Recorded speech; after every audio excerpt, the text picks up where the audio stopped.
victorious.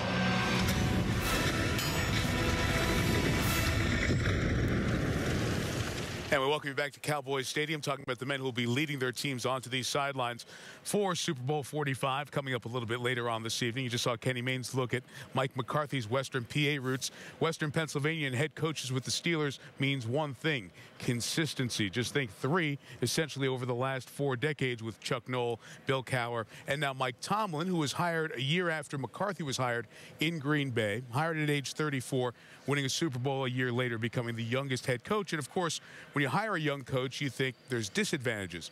But they have, around the league, leveraged that youth as an advantage, connecting with their players.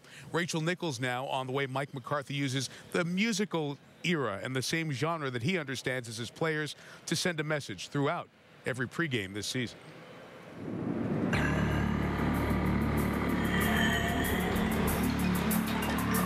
You hear some of the same speeches that get repetitive. It's the first thing that he's done that I've never seen any other coach do before.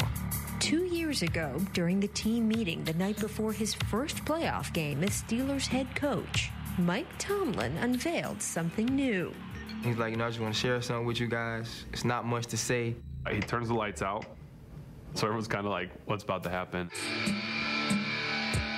Finally, music began to play, and so began a ritual that would become familiar to the Steelers on the eve of their most important postseason contests. He calls it big game music. Every time he would have a big game, whether playing or coaching, that was what, he wanted to listen to.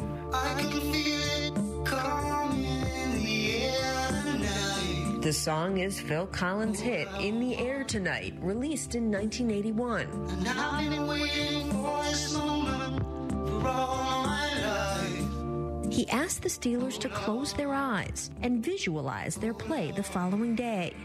It's not a song that really gets you jacked up in the sense of that it's loud and people are screaming.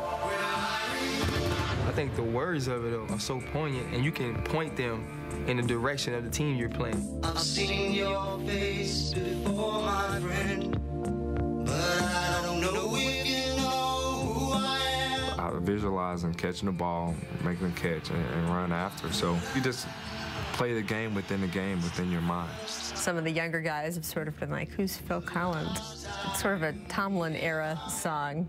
What do you think of the choice there? Oh, I think it's a perfect choice because I can feel it coming in the air tonight. I can feel it, it's coming, and it's going to be here tomorrow, so I think it's absolutely perfect.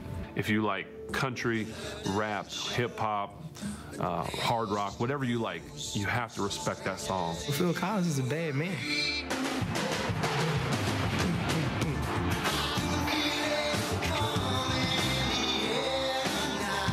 Everybody knows about the breakdown, and then when you get that, everybody gets hyped. And Willie Colon sits in the back and screams, but something's seriously wrong with him.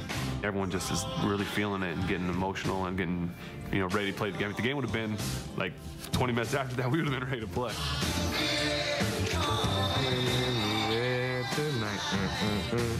So when you're out there doing those first few plays, can you hear the song in your head? I can hear it. It's almost like deja vu. It's like I saw myself making these plays and doing the things out there. It's a different technique as far as motivational stuff, but it works for us.